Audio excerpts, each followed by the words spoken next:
from Lagos, the nation's commercial capital. This is the News at 10. Live from Channels Television. Reporting tonight, Nwawodo.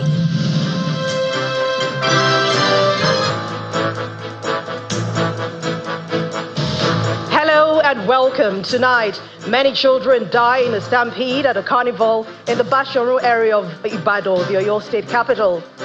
President Bola Tinubu presents the 49.7 trillion naira 2025 budget proposal to a joint session of the National Assembly as the National Assembly extends the implementation of the 2024 budget by 6 months.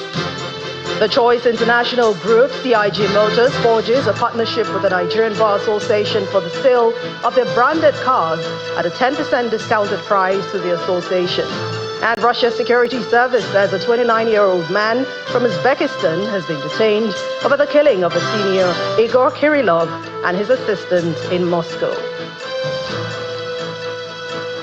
On Business News tonight, 25 winners emerge as federal government completes the 2024 commercial licensing bids for undeveloped oil and gas blocks in the country. On sports news tonight, coach Ruben Amorim says Manchester United are better with Marcus Rashford after the forward hinted that he's ready for a new challenge. From Abuja, the nation's capital, the leadership of the Pan-Yoruba social, cultural and political group, Afenifere, calls for the immediate and unconditional release of human rights lawyer Delfarotimi.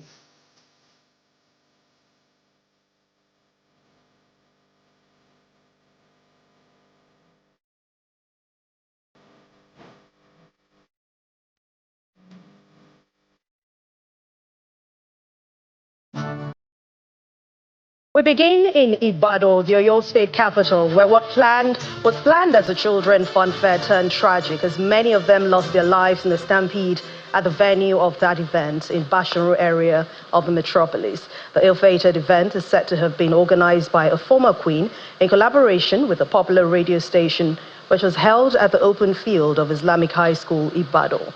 The state government has described the incident as unfortunate, confirming that the organizers are already in custody as investigations continue to determine the cause of the stampede. In the meantime, the Deputy Governor of Oyo State, Mr. Bayo Lawal, has visited one of the hospitals where some of the victims are receiving treatment. The resultant effect of this very careless act is the huge death that we have recorded, unfortunately, and avoidably too. So, government will dig deeper into this incident, and from the snippets information that I have collected, they mentioned some names, and I have directed that both the Commissioner of Police and the Director of State Security should invite the individuals that were mentioned, and I'm sure they are doing so as we speak. They have mentioned to me at the scene of the incident that a particular queen was responsible. That queen should turn in herself to the police immediately.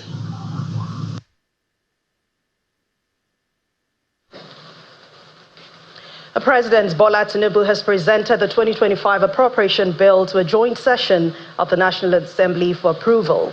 The budget, tagged Budget of Restoration, Securing Peace and Rebuilding Prosperity, has a total size of 47.9 trillion naira. According to the president, the budget will change the trajectory of the Nigerian economy and impact greatly on Nigerians. Some of the key highlights of that budget include a revenue target of 34.82 trillion naira. Our correspondent Kobi Abuluwadi reports. The Green Chamber is hosting the presentation of the 2025 budget, and lawmakers start plenary by holding a closed-door session. After emerging from the session, they are joined by their colleagues from the Senate, as well as governors and ministers.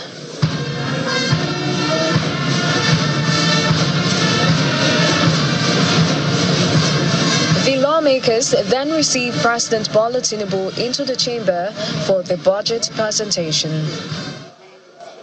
In his welcome address, the President of the Senate, Senator Godswill Akpabio, disclosed plans to extend the implementation period for the 2024 budget, as well as the stance of the National Assembly on the tax reform bills. We have noted the 2024 budget performance of about 50% for capital expenditure and about 48% for recurring expenses. Given this great achievement, we have deemed it necessary to extend the lifespan of the 2024 budget to June 30th, 2025. We will make sure that we listen to Nigerians and dot the I's and cross the T's to the satisfaction of all Nigerians and for the benefit of this country. We will not kill any reform that you bring forward that will change the future of this country. The President is then invited to present the budget proposals. The 2025 budget seeks to restore macroeconomic stability, enhance the business environment, foster inclusive growth, employment, and poverty reduction, promote equitable income distribution, and human capital development. Some of the key highlights of the proposal include a revenue target of 36.35 trillion naira, while the total budget for the fiscal year amounts to 49.7 trillion naira with 13.39 trillion naira deficit. Furthermore, the key economic targets of the budget include reducing inflation from 34.6% to 15%, improving the exchange rate from 1,700 naira to 1,500 naira to a dollar. A breakdown of the sectorial allocations reveal that defense and security is getting the largest allocation with 4.91 trillion naira, while 4.06 trillion naira is allocated for infrastructure. Health is getting 2.48 trillion naira, while education gets 3.52 trillion naira. Security is the foundation of all progress. We have significantly increased the funding for the military, paramilitary, and police forces to secure the nation, protect our borders, and consolidate government control over every inch of our national territory. The President then proceeds to lay the budget.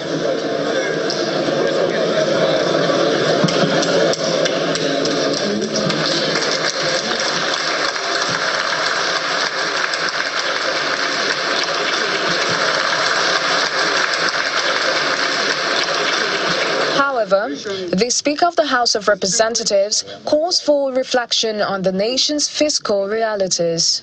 Indeed, Nigeria's low tax revenue also remains a major constraint.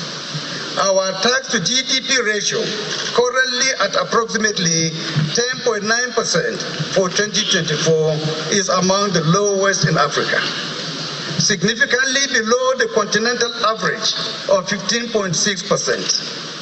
In comparison, South Africa's tax to GDP ratio stands at 25.4%, while Rwanda and Ghana, with more smaller populations, report ratios of 15.1% and 14.1% respectively. While there is the adoption of speed for the passage of the budget, one thing on the hearts of many Nigerians is, will this bill be given the needed attention and thoroughly scrutinized by these lawmakers? From the National Assembly, Kumbi Aboluade, reporting for Channels Television. Meanwhile, lawmakers have been reacting to that 2025 budget proposal of President Bola Tinubu valued at 49.7 trillion naira. Shortly after the presentation at the National Assembly, the lawmakers expressed their views on the timeline for the approval of the budget, as well as some of the projections. Our correspondent Benny Ark reports. Just as the National Assembly is ramping up activities to end the year, President Bola Tinubu presents the budget proposals for 2025. Our 2025 budget proposal is not just another statement on projected government revenue and expenditure. The first reaction to the presentation happened right on the floor of the Green Chamber as lawmakers chant the President's Solidarity Song.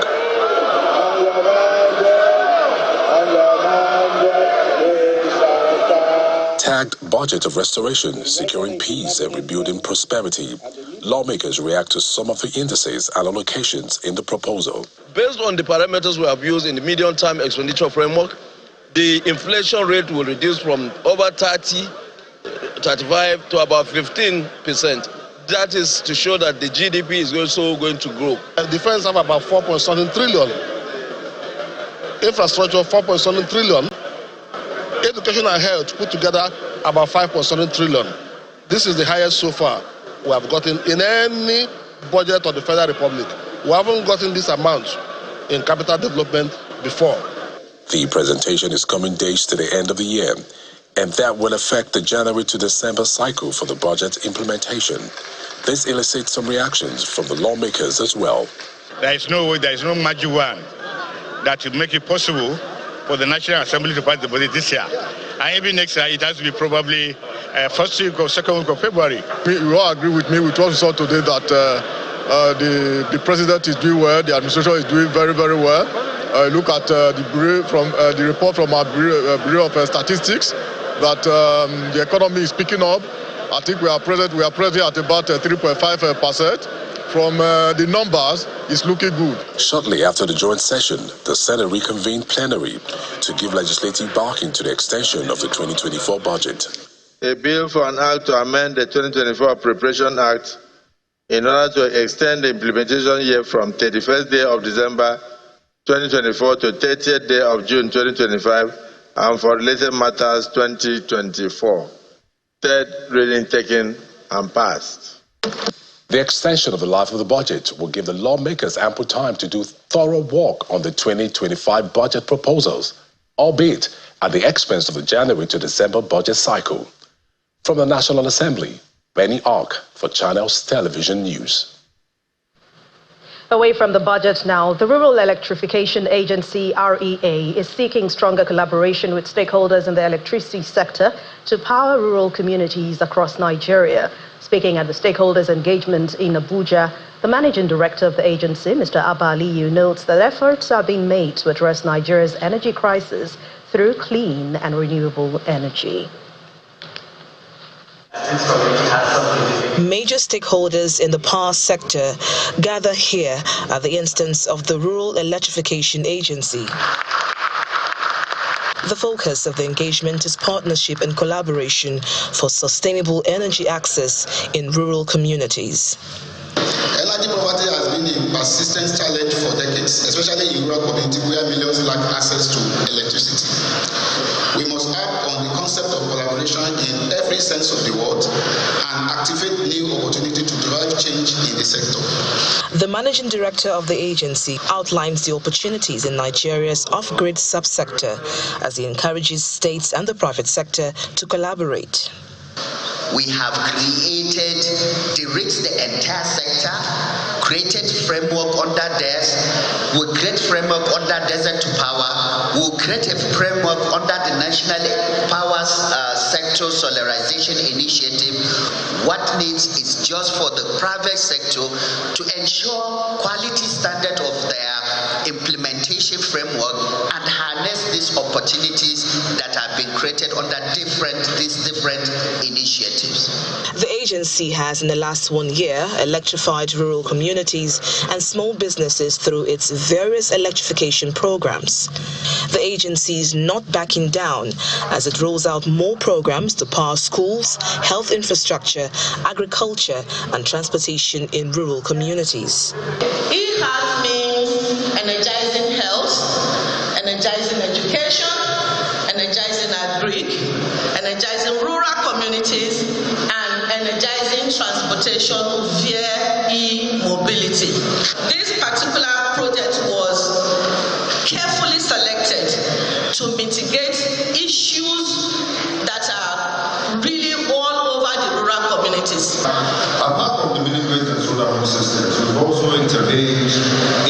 some critical sectors such as education.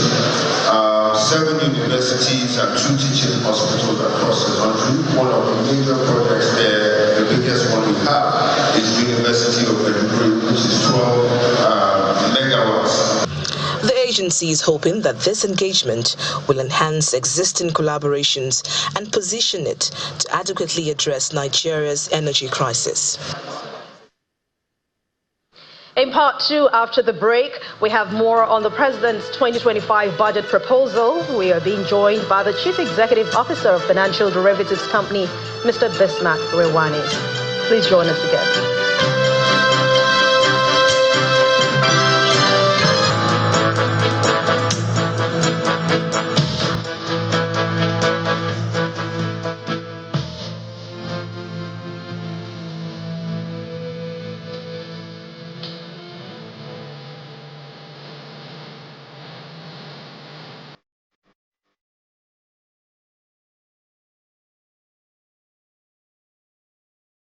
Welcome back. If you've just joined us, you're watching the news at 10 on Channels Television, broadcasting live from Lagos. A reminder of our top stories. Many children die in the stampede at a carnival in the Basharu area of Ibadan, the Oyo State capital. President Bola Tinubu presents a 49.7 trillion naira 2025 budget proposal to a joint session of the National Assembly, as the National Assembly extends the implementation of the 2024 budget by 6 months. The Choice International Group CIG Motors forges a partnership with the Nigerian Bar Association for the sale of their branded cars at a 10% discounted price to the association. And Russia's security service says a 29-year-old man from Uzbekistan has been detained over the killing of Igor Kirillov and his assistant in Moscow.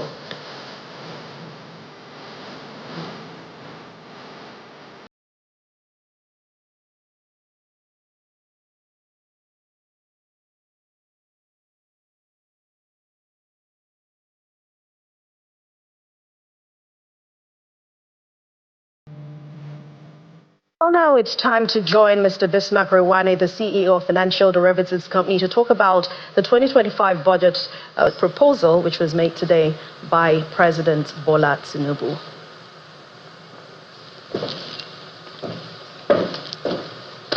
All right, Mr. Rewani, thank you for joining us on the news at 10. I mean, it was a big day today. The budget has been proposed in front of the National Assembly. And today we saw something very unusual, where we saw first 47.96 trillion naira. Next thing, we're hearing 49.7 trillion naira. It's been tagged budget of restoration, of course, securing peace and rebuilding prosperity. But when you see what is going on, the situation of the country at the moment, what does this name really mean for the ordinary Nigerian and for the economy of the country? Yes, well, let me accept the fact that what the president announced was 47.96, and the budget office came back later on to say they meant 49.76. We call that a transposition error. Again, the devil is in the detail, right? So, yeah. But those things happen at times, but this was an unusual development. Now, the restoration budget said policies, promises, aspirations, lags, and impact. So what exactly does this mean? And what does a name mean? First of all, in the year 2000, President Obasanjo called his budget the budget of consolidation. In 2003, he called it, no, in 2000 he said the people's budget. Yeah. 2003 he said the budget of consolidation. And in 2005, he called it the budget of reform. Fast forward, Jonathan in 2011 says a budget of fiscal consolidation. Then he went further in 2012 to say consolidation, budget of consolidation, inclusive economic growth and job creation. And then in 2015, remarkably, he said a transition budget. And that was the year in which he transitioned to Buhari. In 2016, Buhari called it a budget of change, because that was the change mantra. He said in 2020, he called it budget of sustainable growth. And in 2022, he said budget of economic growth and sustainability, switching. Then last year, President Tinubu said it's a budget of renewed hope, which was part of the campaign mantra. And then this year, he says restoration budget. What are we trying to restore? So a name is a name. but it sends a correct signal. But when you're looking at the budget, you have to ask 5 questions. 1, how much are you willing to, how much are you going to spend? That is where we had the question of 47 and 49. Yeah. The correct figure is 49 trillion, 49.76 trillion, and not 47.69 trillion. How much are you expecting? How much do you want to earn? We have that on the revenue side. Is there a deficit or a surplus? There is a deficit of 13 trillion naira. How are we going to fund the deficit? From borrowing, right? Domestic and international borrowing. And the budget is also a tool of economic management. So let's go on and see what it means. The budget assumptions are as follows. In 2024, the growth target was 3.88. What happened eventually, we got to 3.19, we're short by 0.69. This year, the target is to grow at 4.6%, right? Ambitious, but it's a good showing there. Inflation, the average last year, the target was 21.4. We ended up, the average for the year 32.69, but today we are 34.6, far short of the expectation. Now, the target this year, it was 15% in the medium-term expenditure framework, but I think it's been pushed up to 15.75. How you're going to go from 35%, 34.6 to 15% is a major issue. That assumption is a bit bold and a bit, I would say, it's a bit far-fetched. The exchange rate last year, the target was 800 naira to $1. We ended the year, or we are ending the year at about 1685, but this is the average of 1482. So the currency fell by 46 to 47%. The target this year is 1500, and that is what I think is responsible for that figure. In the medium-term expenditure framework, the exchange rate assumption was 1400 naira to $1. So that change between 1400 naira to $1 to 1500, which happened in the last 3 days, if you multiply the 100 by the figure of the dollar figure, you find that that is responsible, maybe responsible for the 2 trillion naira change. Oil production target last year was 1.78. We ended up at 1.31. It was a 26% shortfall, and that's significant. Now we are gunning for 2.06 million barrels of oil a day. Crude oil price last year was 77. In reality, we came out at 79, so there was a little bit of room. Now the target is 75. We do not think that we will achieve 75. But if you look at the figures here, expenditure, this was done based on the speech, but now we have to change that. The expenditure is 49.76, not 49.7, not 47.96. The revenue is 34.82 trillion, right? So, and the deficit is 13.14 trillion. In dollar terms, it's $31 billion. Here, the expenditure, the revenue is about $22 billion, and the deficit in dollar terms is about $8.48 billion. And the president did say that 15 trillion naira is going to be used for debt service, which means that, yes, we are going to be servicing our debt, but we're going to be paying for it. We're not going to print money, which was what happened in the previous period. And also, it tells you something. The broad goal, the president is very ambitious and aspirational.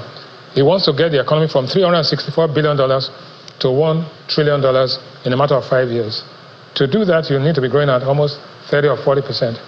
So in the past 3 decades, though, the government has, in the past 3 decades, Nigeria has achieved a budget surplus only 2 times, in 1995 and 1996. Those were the Abacha years. And the budget deficit is good for stimulating the economy, but you need to know how you can go from $364 billion to $1 trillion in 5 years.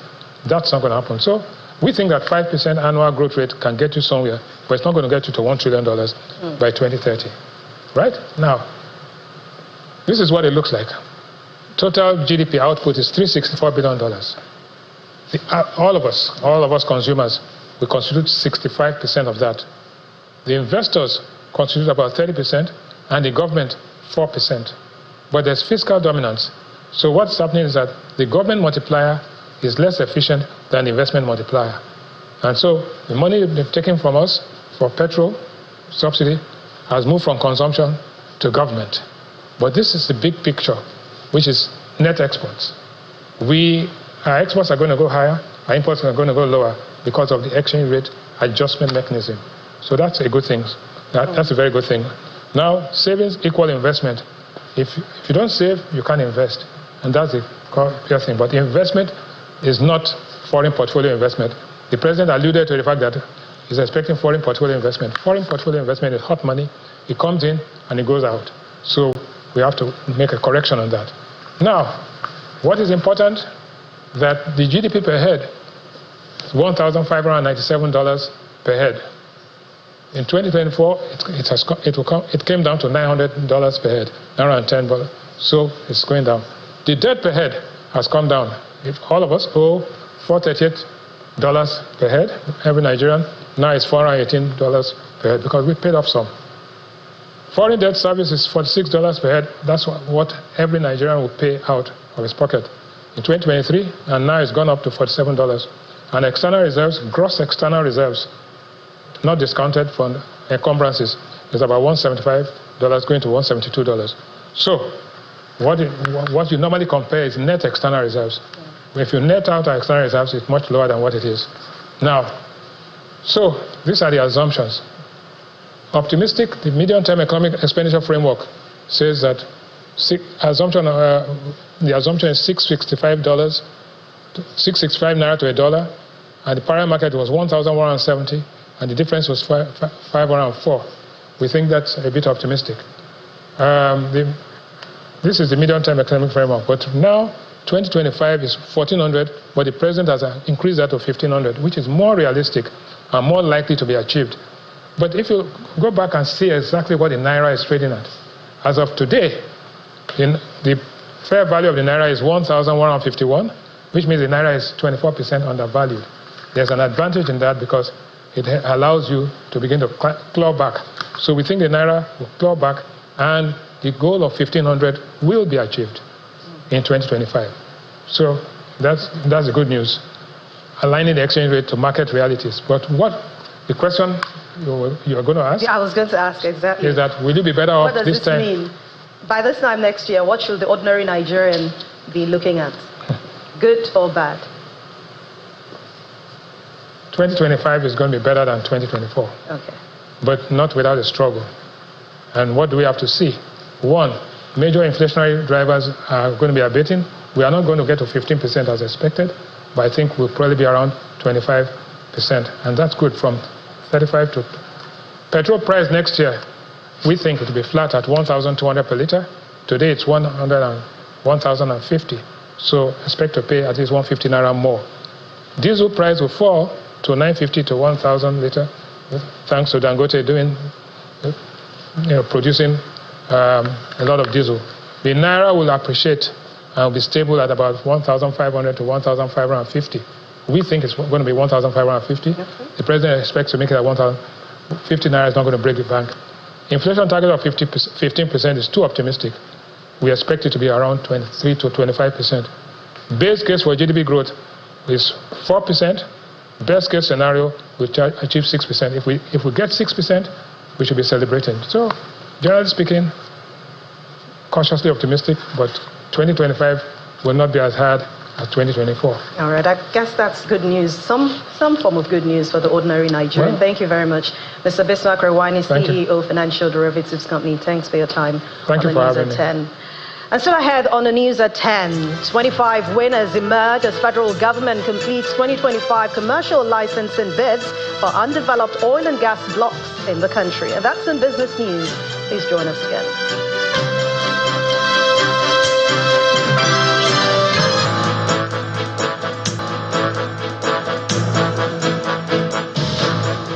Welcome back. We have more for you on the news at 10 as we head over to Abuja studios where Malkwe Ogun Yusuf is standing by. Hello, Malkwe. Hello, Anne. Well, we're starting with a strong urging from the leadership of the Pan-Yoruba Social-Cultural and Political Group, Afenifere, who has called for the immediate and unconditional release of embattled human rights lawyer, Mr. Delfarotimi, who is faced with charges of defamation against Senior Advocate of Nigeria, Chief Afenifere Balola. The group also wants a proper investigation into the circumstances surrounding his abduction and travels in the hands of his abductors. The deputy leader of Afenifere, Oladipo Olaiton, while delivering the position of the group, lamented Mr. Farotimi's incarceration and stringent bail conditions, which which he claimed were outrageous and unjust. In aviation, the Nigerian Aviation Handling Company PLC, NACO, says it will continue to take advantage of opportunities available within the Nigerian Exchange. Chairman of the company, Shinde Fadeni, made this known while being hosted by the management of the Nigerian Exchange, which also provided an opportunity for him to ring the closing gong, signaling end of activities for the trading day. Management of the Nigerian Aviation Handling Company PLC returned to the floor of the Nigerian Exchange after pulling through what has been described as a turbulent year for many players in the Nigerian economy. After the pleasantries, Chairman of NACO Aviance PLC takes the gong, signaling the end of the trading day. They then move over to the Exchange's conference room to get some details, where the Chief Executive Officer, Nigerian Exchange, Jude Chemeka, commended NACO Aviance PLC for its performance and leveraging on opportunities. Let me commend the board and management of NACO for their commendable efforts in enhancing their operations, promoting business continuity, and restoring confidence amidst economic challenges. I also invite NACO and other stakeholders to continue leveraging the benefits of listing on the exchange, including improved access to capital, increased global visibility, and enhanced liquidity. To build on the success of the year 2024, NACO chairman says his company will continue to utilize opportunities provided by the exchange, just as the group executive director harped on one of the key focus of the company. To further enhance our service delivery, we have a broad plan to replace the few aging equipment in our fleet by 2025, not 2026. NACO will continually create and take advantage of opportunities to increase shareholders' value. One way to reverse the failure of our foreign exchange is to do a lot more of export, and NACO is cashing in on a large scale in this space. The chairman thanks staff and clients for being steadfast and providing the needed support for the company. I need to appreciate our workers. Those have been very resilient and they put in their best. Secondly, our partners, our clients who have been able to have so much confidence in us by renewing so many of our contracts. Established in 1979, Nigerian Aviation Handling Company, NACO Aviance, operating in aviation, telecoms, logistics, insurance, real estate and finance, says it will continue to provide world-class services and contribute to the country's gross domestic product, GDP. And staying with some more company news, the Choice International Group, CIG Motors, have forged a partnership with the Nigerian Bar Association for the sale of their branded cars at a 10% discounted price to the association. This offer is available to all lawyers who wish to purchase any model of the Guangzhou Automobile Group, that's GAC, or any subsidiary of the CIG Motors. During the signing ceremony at the MBA headquarters in Abuja, the chairman of CIG Motors explains that one of the top priorities of the company is to solve the mobility challenge in Nigeria. Top management staff of the Choice International Group, CIG Motors, and the leadership of the Nigerian Bar Association have converged here at the MBA headquarters in Abuja to forge a beneficial partnership. This agreement is to avail lawyers the opportunity to acquire CIG Motors at a discounted rate. We want to work in line with the President Tinubu's 1 trillion mission. And we believe automobile industry, e-mobility industry, new energy industry can contribute at least 10% to the GDP growth. We wish this partnership are going to deeper and further and more meaningful, so that that influence, that impact are able to pass through across the country. The essence of it is that for buying cars under the umbrella of GAC Motors, lawyers will get a special discount. And then also MBA will provide a platform for the promotion of the company's vehicles and business. And then part of the earnings from it will be used towards donating to some cause or supporting some cause that the NBA represents. I hope that it's a fair deal for all of us and it's a win-win situation for all of us. After the speeches, both parties proceed to inspect some samples on display.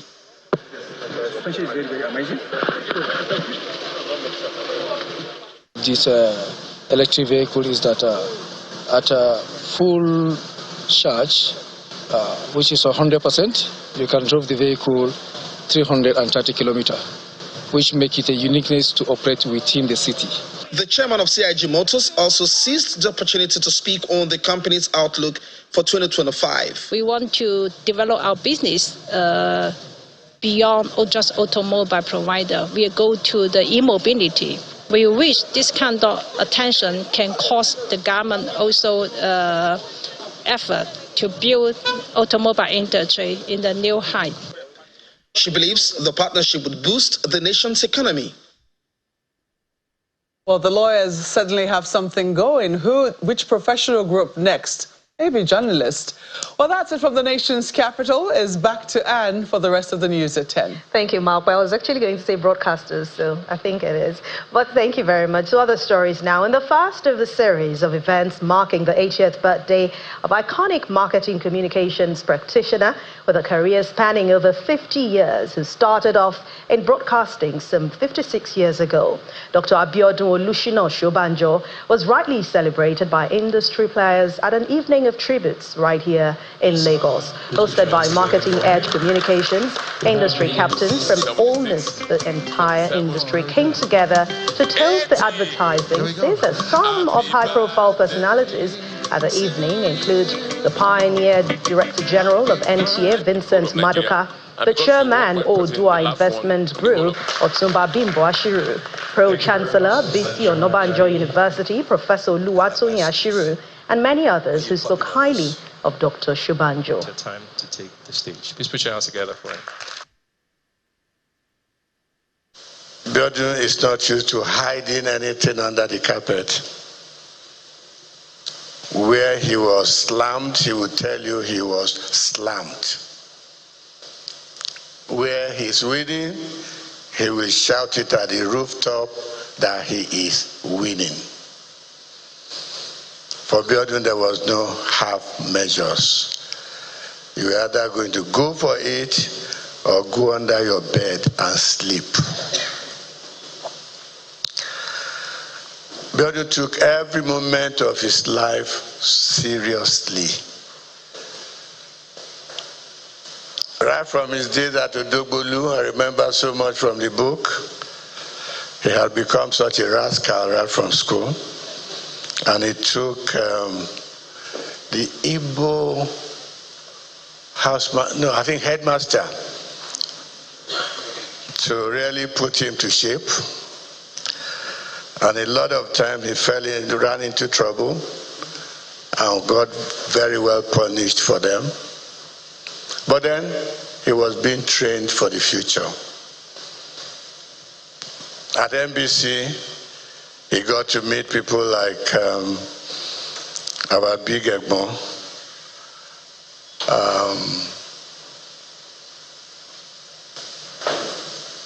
Mr. Christopher Kolade, and a few other ones.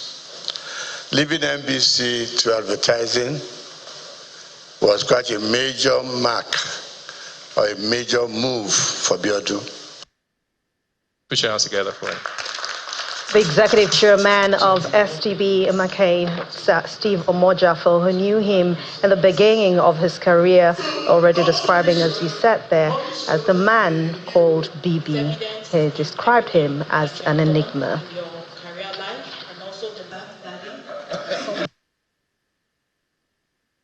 In spite of everything that I know about BB, the interesting thing is that he is a great guy.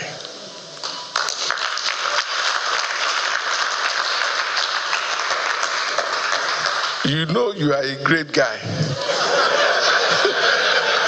But all those drives, all the way to, you say you know,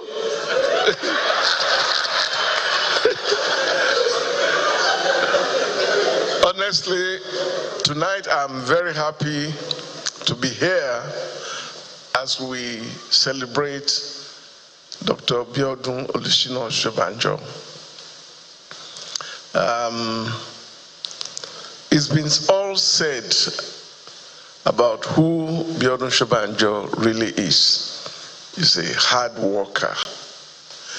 He's a committed communications man. He's really, like John said, father of advertising in Africa. Congratulations on this recognition. And I'm happy that you are alive to hear all this about yourself. Put your hands together for him. For Deme Ufot, the group managing director of SO&U, he declared that he wouldn't be who he is without Dr. Biodun Osinbajo.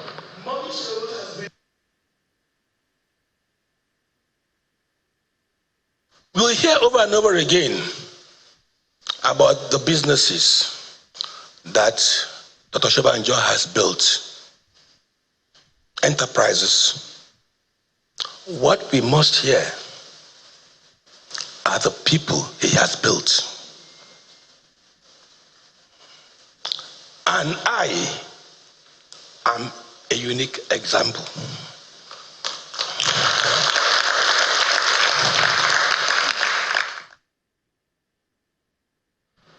Say congratulations once again to Dr. Biodun Osinbajo. We head over now to find out more reactions on the 2025 budget with Joke Rogers. Banking so easy, so simple. Dial *894# now to experience it. You first, First Bank.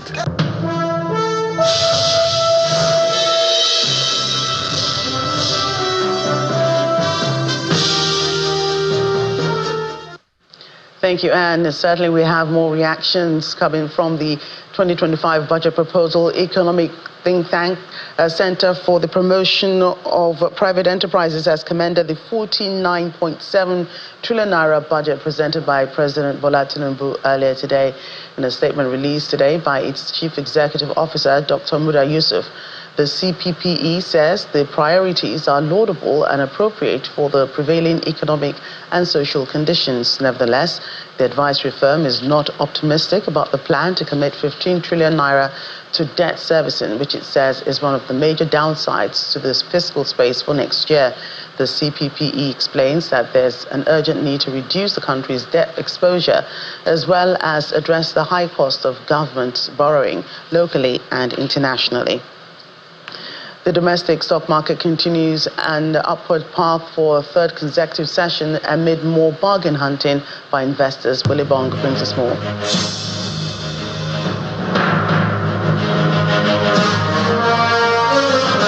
Hello and welcome to the Stock Market Report. It's another day of gain at the NGX as we see the index still on the uptrend. And this is coming surprisingly after President Tinubu presented the 2025 budget before the National Assembly, and we all saw his ambitious plans. The all-share index is still up 0.43%, still at 100,000 level. And we'll see the market cap still going higher.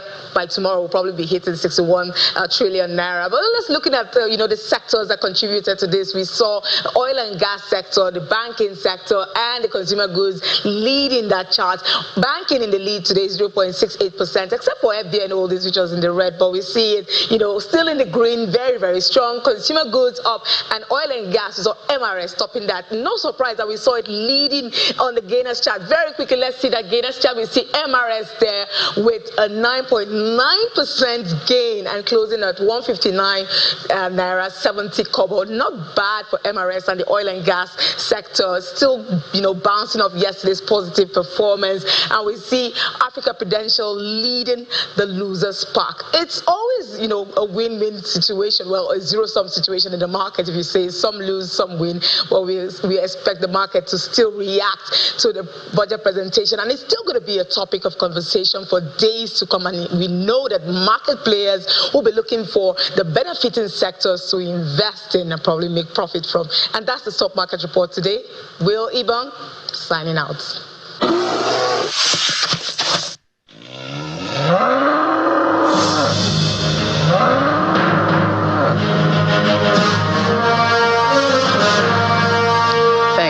And we close business news with the global stock markets.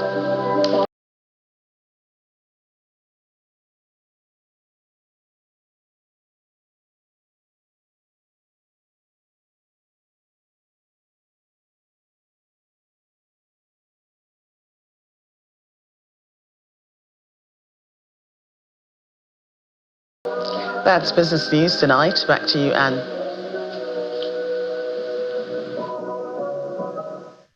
Banking so easy, so simple. Dial *894# now to experience it. You first, First Bank. Thank you, Joke. I will now join Simon Pisa with other international news and around the world in 5.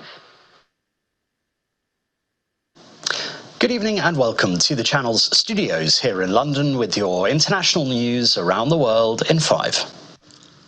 Russia's security service says a 29-year-old man from Uzbekistan has been detained over the killing of Senior General Igor Kirillov and his assistant in Moscow.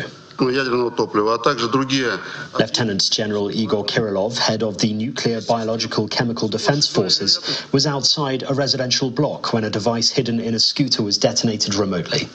The Russian security service said the unnamed suspect was recruited by Ukrainian intelligence, according to state media agencies. The day before the killing, Ukraine charged Kirillov in absentia, saying he was responsible for the mass use of banned chemical weapons. Russia denies the allegations. Tens of thousands of people are still without access to water in Mayotte after the French Indian Ocean territory was devastated by Cyclone Chido as rescuers race to find missing people. French authorities released footage of their ongoing rescue operations after the storm devastated the territory at the weekend.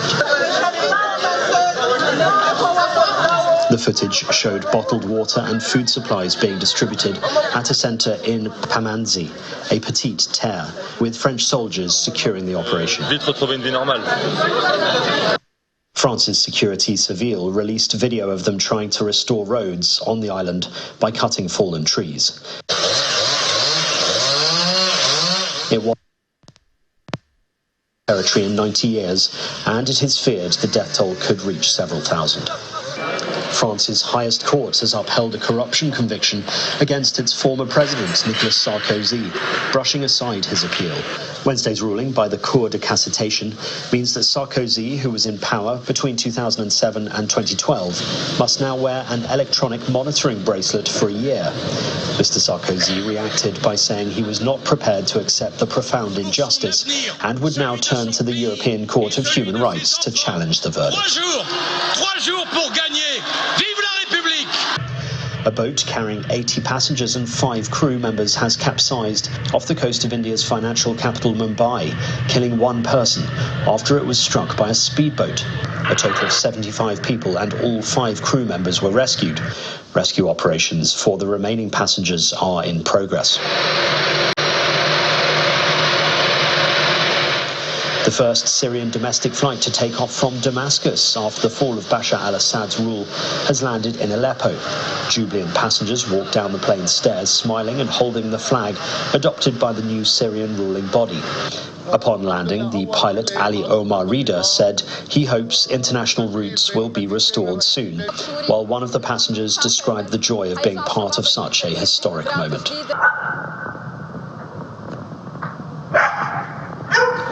A puzzling flurry of apparent drone sightings along the US East Coast is nothing nefarious, says President Joe Biden.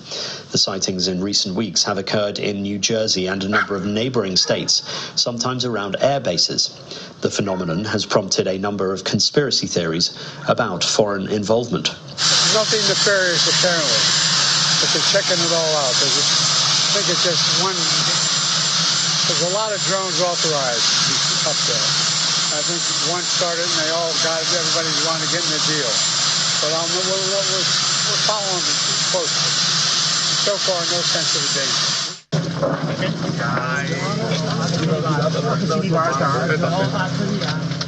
And a female Italian caver has been airlifted to hospital after a painstaking rescue deep underground in a cave system in the Bergamo area of northern Italy. Otavia Piana had been exploring an uncharted area of the Abiso Bueno Fonteno cave when a rock gave way beneath her feet and she fell around 19 feet, sustaining injuries to her vertebrae, ribs, face and knee. More than 150 volunteers took part in the operation, and her stretcher was brought out at around 3 a.m. local time. It's the second time in 17 months Piana has been rescued from the same cave system. And that's your international news around the world in 5. Now back to the Channel's studios in Lagos.